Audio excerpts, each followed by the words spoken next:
Today on Hebrew Book Review, I'm doing something a little bit different. I'm talking about using flashcards.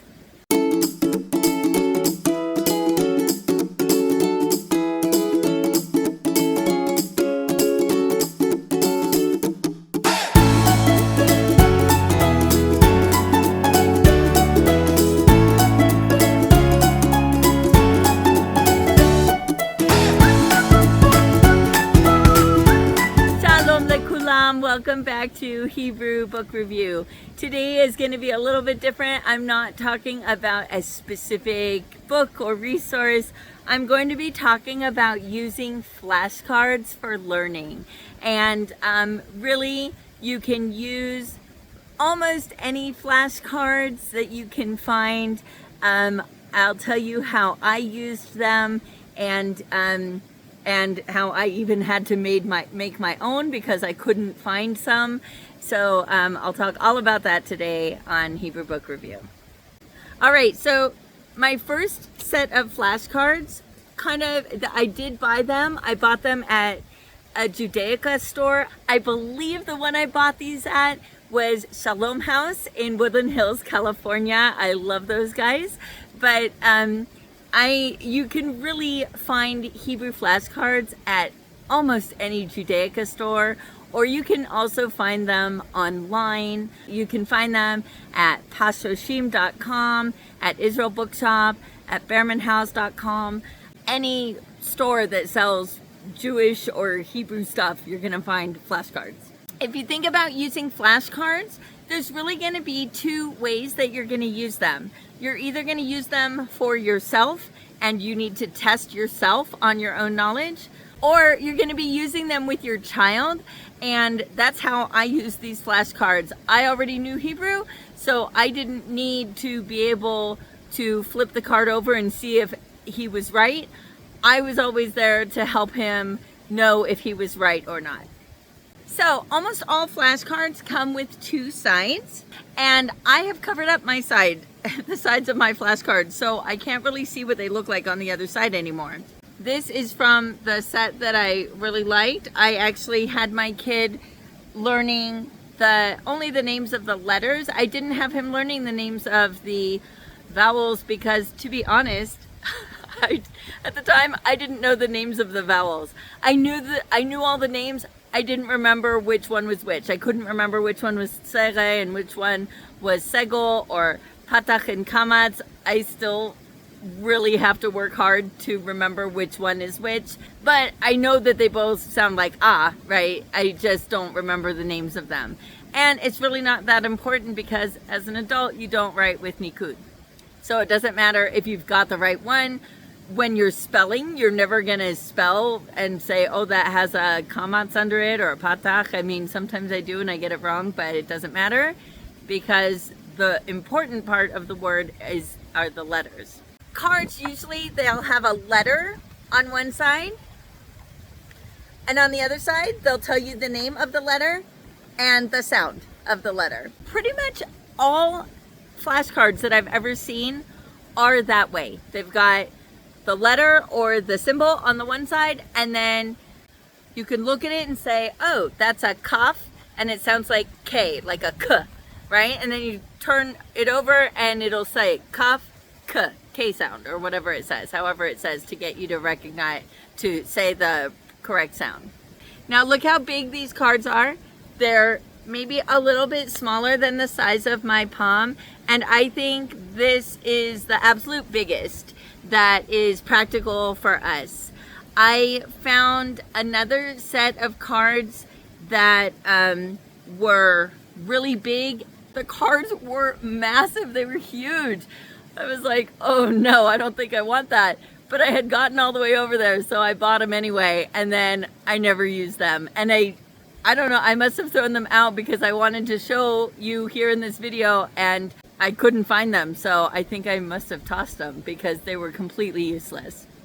They make cards that look like such an awesome idea. They're actually like a little bit longer than this, and they have like a wheel and a little window, and so you can kind of turn the wheel and put a different vowel under there. So So it'll put like a kamatz and you say, okay, ra.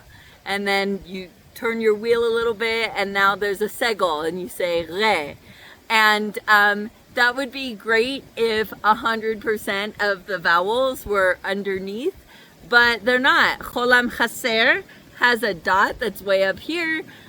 Cholam maleh and shuruk have a vav involved. While it looks like a really cool idea, it's not that great for teaching the vowels because you're missing like a third of the vowels. Also, the cards that I was looking at that were super, super huge had the print and the cursive on the same side. And I was trying to teach my son cursive, and so like I said, I called up the store and I said, oh, do you have cards that have cursive letters on them? And they said, yes, we do. And so I Ubered over there, and they were huge, and they also had the regular letter. And so I didn't, it wasn't working for my purposes. And it's actually kind of difficult to find a set of flashcards that have only cursive on them. And so that's why I ended up just making my own, because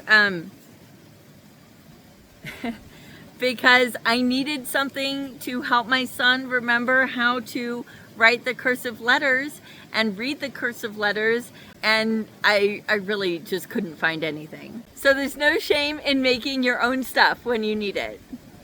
So it's best, if you're looking for a set of flashcards to buy, to find one that's got a pretty typical font. This is almost like the Times New Roman of Hebrew print, and so it's a really common font. There are a couple of other common fonts. You just don't want one that's like super funky and you're never gonna see it again. You want one that's gonna help you recognize the letters when you actually see them.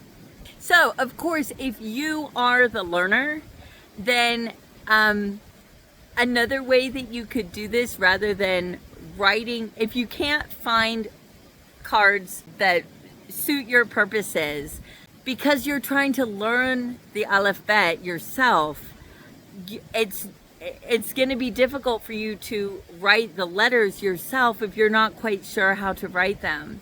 So another way that you could do it is find a list of the alphabet online. Wikipedia usually has it.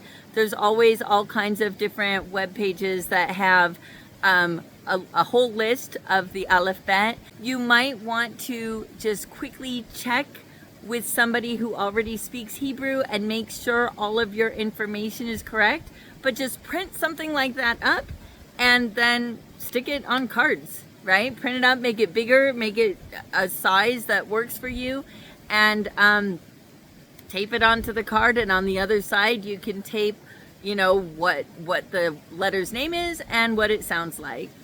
And then, whether you're doing it or whether you're helping your kid to learn, it's always best to learn like 5 or 6 letters at a time. Or sometimes I even had my kid just learning one new letter a day.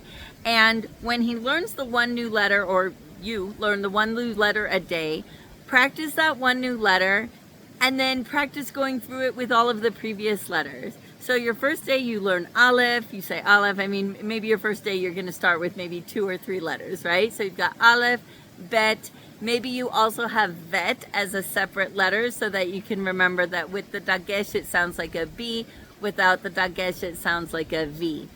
And so you have these 3 cards, and then you look at them, you say that's Aleph, it's silent.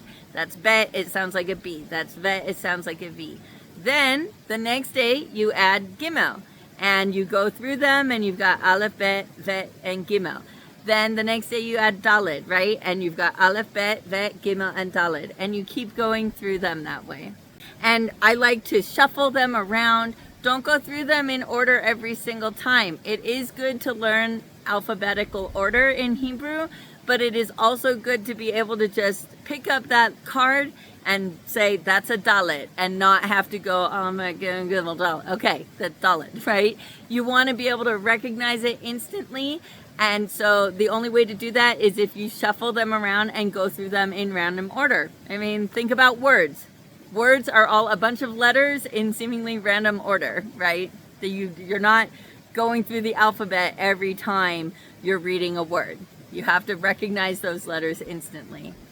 And so the reason that I actually covered the backside of my cards is that when working with my son, what I did is I actually have 2 sets of cards and we play the matching game. So we start with like Aleph, Bet, Gimel, Dalet, Hey, right? So 5 letters. So we've got 10 cards in front of us and he flips them over and he sees if they match, right? So it's good for him to recognize whether the 2 letters match, but then I also don't let him take the cards unless he tells me what the letter is and what it sounds like.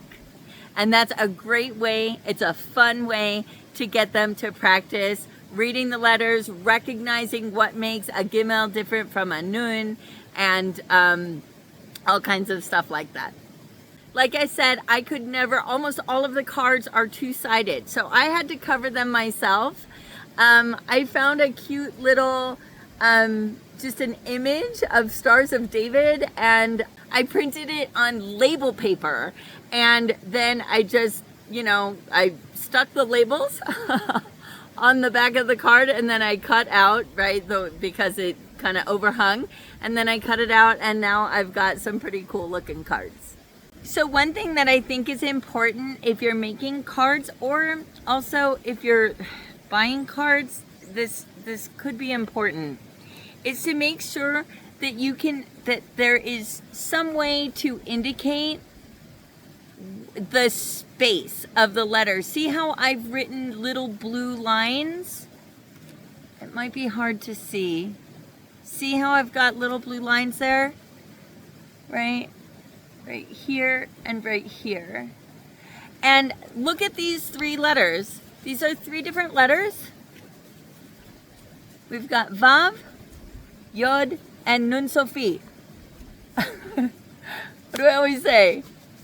It's a line, a longer line, and a longest line, right? They're all really long. If you don't have those lines to show where the regular letter space is, then you're not gonna really be able to distinguish between certain letters. And I feel like this set of cards, even though I love it, didn't necessarily do a great job with that, because even though the Yod over here on the left it's pretty obvious that that's a different letter from the other 2, but look at the Vav and the Nun Sofit. They really, really look similar, and without those guiding lines to show where the regular letter space is, it's hard to tell. If you just picked up this Nun Sofit, you might not be able to tell whether it's a Nun Sofit or a Vav. Those lines help to show how a letter actually goes under, dips way below the line. Like this Chaf Sofit or this Kof. I often see when there's a book that doesn't give enough attention to how much to the spacing of the letters, you see people who use those books who end up writing a kof way up high. They don't have it drop below the line like it should, and it makes their writing look really weird. So you don't want that to happen to you or to your kid, so you want them to know where that letter belongs within the writing space.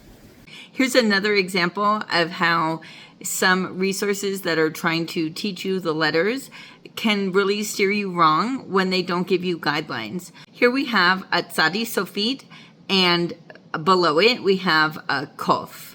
And what you can't tell from this chart is where the regular letter space is. So here I'm adding in the lines to show where the regular letter space is. And so we can see with the Tzadi Sofit, when it's printed, it actually extends way below the bottom line. But when we handwrite it, it does not extend below the bottom line in the slightest, and in fact goes way above the top line. And with the Kof, both of them actually extend way below the bottom line. And it's just really impossible to tell with certain resources.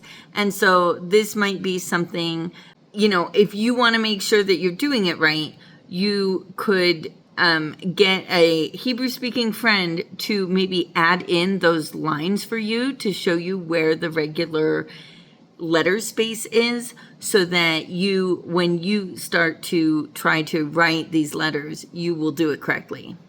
Two more quick examples. These are both, I snagged them from some Hebrew learning group where somebody was saying, oh, tell me what you think of my writing. And so we can see this kof here that they've written. You can tell that they don't realize that it should be extending way below that line, and it should go way below. It's like a lowercase English letter P, where the vertical line actually extends way below the bottom line, and you can tell that this person has no idea that that's how that should be happening. And in this sample, this person has written a bunch of lameds, and lamed is very much like the tzadi sofit that we saw before, that it should very much be extending way up high above the top line. And you can tell that they don't know that, because they've got 4 lameds in this sample, and none of their lameds extend any higher than any of the other letters, and the lamed should be sticking out. Okay, so there's probably other games that you can do with your kid to learn the letters, but the matching game, my kid loves that game. We play it for all different, when I was teaching him family members, he had trouble learning all the family members. I did the same thing. I played the matching game with him. I made a bunch of flashcards and played the matching game. It's a really good way to learn something you've got a lot of different items that you need to be able to identify, and an alphabet is one of them. You've got 22 letters, but 3 of the letters sound different when they have the dagesh or not the dagesh. And then I think there's 5 letters that have a sofit version. And so it's a lot. And then of course there's 2 different alphabets. There's the print alphabet and the cursive alphabet. So it's a lot to remember. And I think flashcards are a great way to do it. And the more, especially if you've got a young learner in your life, the more you make it fun, the easier it's going to be, and the more willing they are going to be to practice it and learn it. So I hope this was a little bit of a helpful video, helping you know how to use flashcards for yourself if you're learning, or for your young learner if there is one in your life. And as always, I wish you the best on your Hebrew learning journey. If you have any questions or feedback, leave it in the comments. Hit like if you enjoyed this video, subscribe, and hit the notification bell if you want to see more. Lehitraot b'pa'am ha'ba'ah. See you next time.